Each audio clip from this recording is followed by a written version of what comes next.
Alrighty, welcome back everyone. We just talked about fall camp. A couple of quarterback battles have been decided. A couple others up there in South Bend as well as Columbus have not, and it sounds like they might be this weekend. So we'll obviously give you updates as they come, but let's get into a little bit of an AP poll reaction. This is something, obviously, we've waited on just a little bit with all the predictions that have come out over this week, but definitely wanted to get into this because not only is it a very interesting poll overall, I think it has some really interesting implications overall with a number of different teams. So let's go ahead and just jump into this. Texas is the number one team in the country heading into the season. Not by much. They had 25 of the first place votes. Penn State had 23. So the margins there are very thin. Ohio State got 11 first place votes at number 3. Clemson 4, and they're number 4 in the poll. Georgia got 1 first place vote. They're at number 5. Notre Dame at number 6 didn't get any. But Oregon got 1. Down there at number 7, Oregon did get 1 first place vote, so someone is very, very high on Oregon. But those are your top 7: Texas, Penn State, Ohio State, Clemson, Georgia, Notre Dame, Oregon, Alabama, LSU, and Miami. Those are your top 10 as of right now. You have Arizona State as the top Big 12 team. Illinois up there at 12, obviously expected to have a big-time year with Luke Altmaier and company. South Carolina, the quarterback kind of precedes itself, a very, very talented quarterback that is expected to do some incredible things. Michigan with that defense is always going to be up here. You got Florida at 15. A lot of people buying into the Gators. SMU at 16 getting a little bit of love with Kevin Jennings coming back. Kansas State comes in as the second team in the Big 12 ranked over there at 17. Then we got a little bit of a run here. We got Oklahoma, Texas A&M, Indiana, and Ole Miss, all teams that are very kind of interesting situations. All of them, except for A&M in certain respects, have kind of new quarterbacks really making their first full year start. Kind of the same thing for A&M, but at the end of the day, going to be a lot of moving parts for these teams.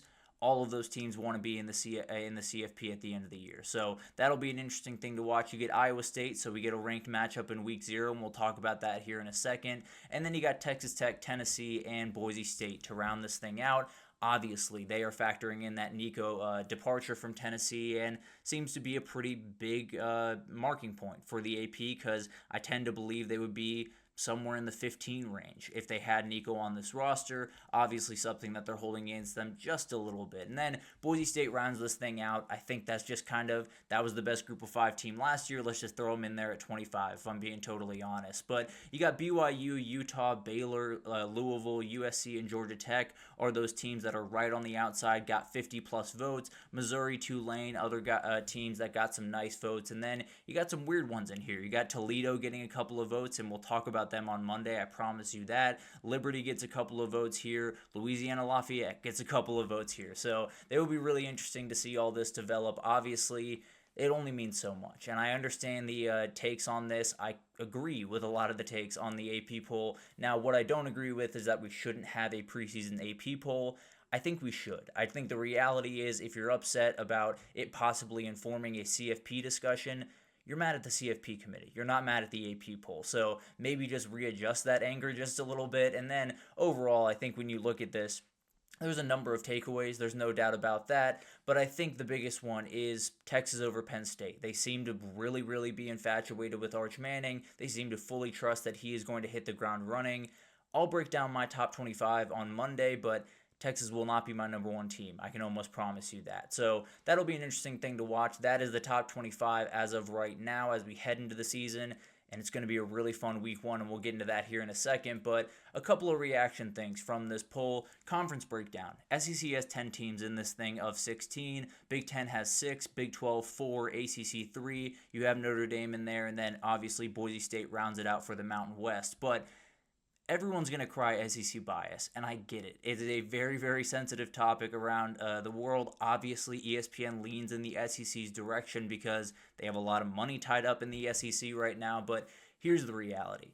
There's way too many voters for this thing to be totally skewed towards the SEC. Now, do they maybe lean on raw talent maybe a little bit too much? I think that argument can be made, but I think you're going to be hard-pressed to find a way to rank teams in the preseason without looking at raw talent.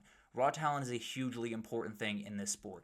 It's not everything in this sport, but you will find that the past number of teams that have won the national title were among the top 5, 6 most talented teams in the country. Maybe the only exception is Michigan in 23, and They had plenty of talented guys on that team. They just happened to not be 4 or 5 stars coming out of high school. So the reality of the matter is, the SEC has the most teams that should be in this list. Now, should they hold on to their rankings if they lose in week one? Of course not. They should absolutely drop and be played around with as much as any other conference is. But if you were expecting anything else to happen in the preseason poll than the SEC to get a whole lot of teams ranked, I don't know what to tell you, because you were not going to get what you wanted. This is a very, very talented conference, obviously has a number of teams that are playing at a very high level going into this season.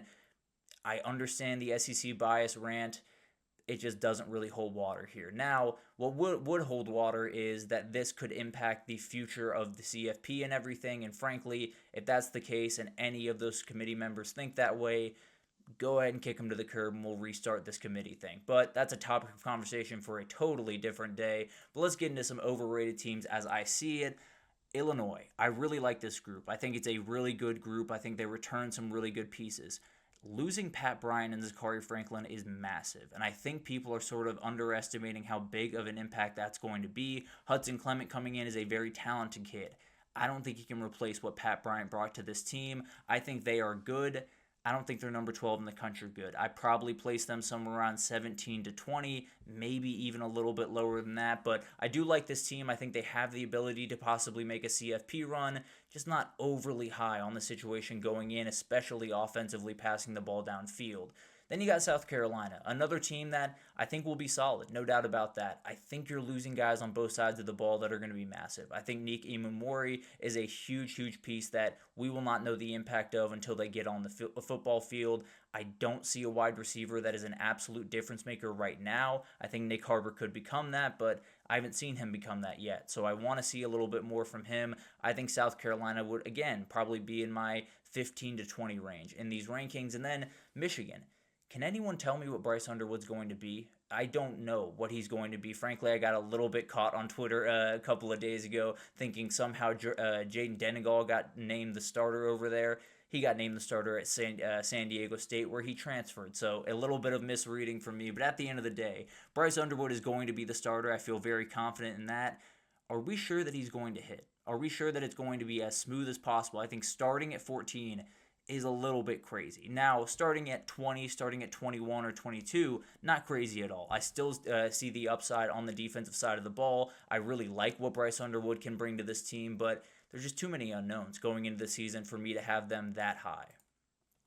Then underrated teams. Ole Miss is a really good team. There are questions here, no doubt about that. But the talent level is really incredible. I love the wide receiver transfers they brought in with Deshaun Stribling and Deuce Alexander, as well as Harrison Wallace. I think they did a really good job on the defensive side of the ball, especially up front, replacing some of that talent.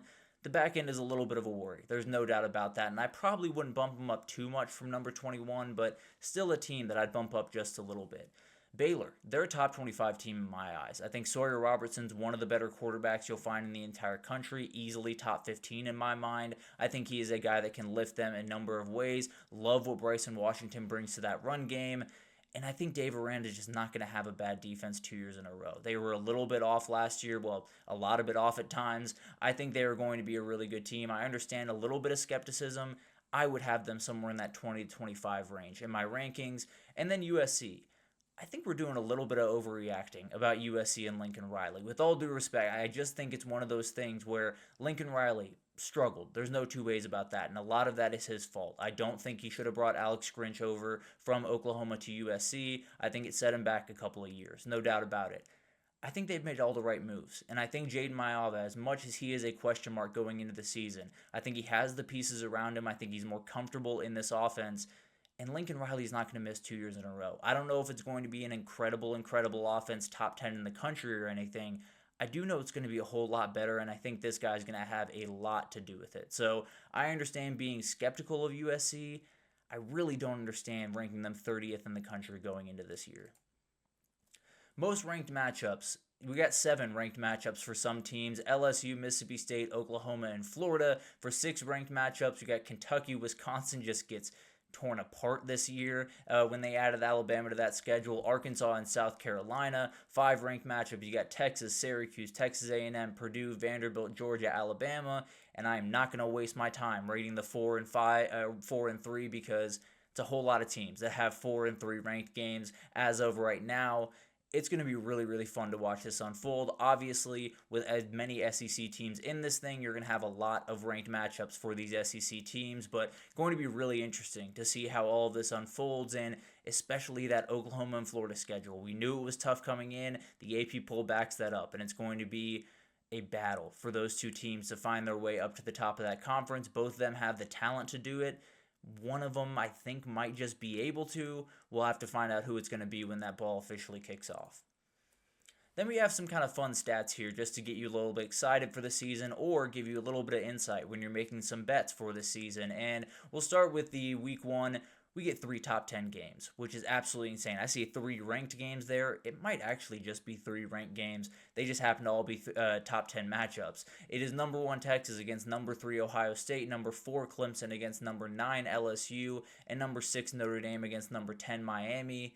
It's going to be beautiful. It's going to be incredible to watch. I have a little bit of a hot take that I'll probably drop next week about these 3 games, but at the end of the day, it's as good as it gets. It is going to be incredible to watch all of that unfold. Obviously, we have plenty of other incredible week 1 games that I cannot wait for, but those are the 3 that take the cake, and they are elite games. Also, you get a top 25 matchup in week 0. Just for fun, you get one to kick off the year.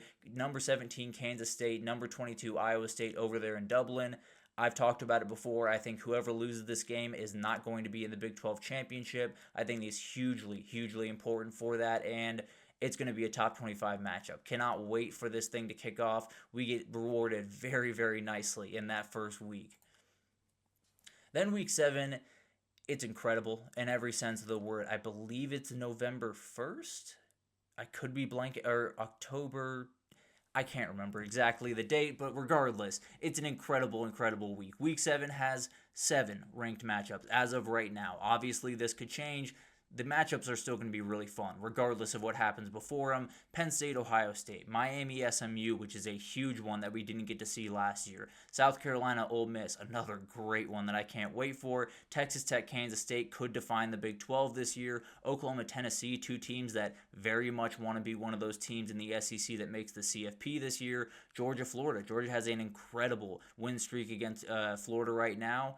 Can Florida take them down? Will DJ Lagway be able to play throughout that game? And then Arizona State, Iowa State, another game that is going to be huge when you talk about the Big 12 rankings. It's going to be a special week, regardless of how it goes for some of these teams leading up to these games. Even if Oklahoma is, 3-2 during this game, and Tennessee is 3-2 as well. It's still going to be a really fun matchup between Josh Heupel and his former team. So cannot wait to see all of that unfold. Obviously, we got a little bit of waiting to do, and I'm more than happy to because we got football in between, but that is going to be an incredible week, much like I believe week 7 or week 8 last year. Can't exactly remember what was the off-the-wall weekend, but I think this one's going to be special, no doubt about that. And then probably the biggest one of the bunch when we talk about these stats that you need to know about the preseason AP poll. Every CFP champion has come from the top 6 in the preseason poll. That would include Texas, Penn State, Ohio State, Clemson, Georgia, and Notre Dame. Those are the teams that would have a shot with this rule in place, would have a shot to win the national title this year. That cuts out Alabama, that cuts out LSU, that cuts out Oregon. That's some 3 teams that fully expect to at least be competing for a national title this year. We'll see if it holds up this year. I think there's a little bit more variability going into this year than maybe some other years in the past, but I also do think this very well could hold up. If you were to tell me you get those 6 teams at the top or the field, I'm probably taking the 6 teams at the top, if I'm being totally honest. The other thing to remember here is the preseason number 1 has not won the title in 19 of the last 21 seasons. Obviously, with a lot of teams vying for that, it's not as crazy, but with only 6 teams in it in the last 10 years or so, it definitely is something to watch. Texas could be in a little bit of trouble here. We'll see if they can kind of buck that trend and get back into the running, but it could just be 5 teams down to, Penn State, Ohio State, Clemson, Georgia, Notre Dame. Maybe those are your 5 teams you have to choose from, and Texas is in a tough spot, actually being the number 1 team going into the season. But obviously, all of this is variable. We'll see if those hold up going into next season, but it's going to be awesome to watch all of this develop. The AP poll is, especially the preseason one, is a touchy topic at times in the college football world. I think the reality is If you want it to go away, you're going to be disappointed. It's not going anywhere. I think the biggest thing is to remind people that it is not the end all be all. Be able to adjust your opinions, maybe not overreact, but still be able to adjust your opinions throughout the year. If the CFP committee cannot do that, find a new CFP committee. It's really that simple. I get the frustration around preseason polls. I don't necessarily think they're quite as big of a problem as people make them out to be. But at the end of the day, we'll get into all of the craziness that unfolds and the craziness that will unfold with that AP poll. I can almost promise you that. Someone in that top 10 is going to fall all the way out, and we're going to be shocked by it. But at the end of the day, we'll get into all that in time. Let's take our last break, and when we come back, let's just do a little bit of a weekend catch-up. The Michigan punishment has officially dropped, so I want to make sure I get that on the record for you guys. John Mateer saga was a very interesting one. We'll talk about Arch Manning hype for just a little bit and a number of other things right after this, so stick with us.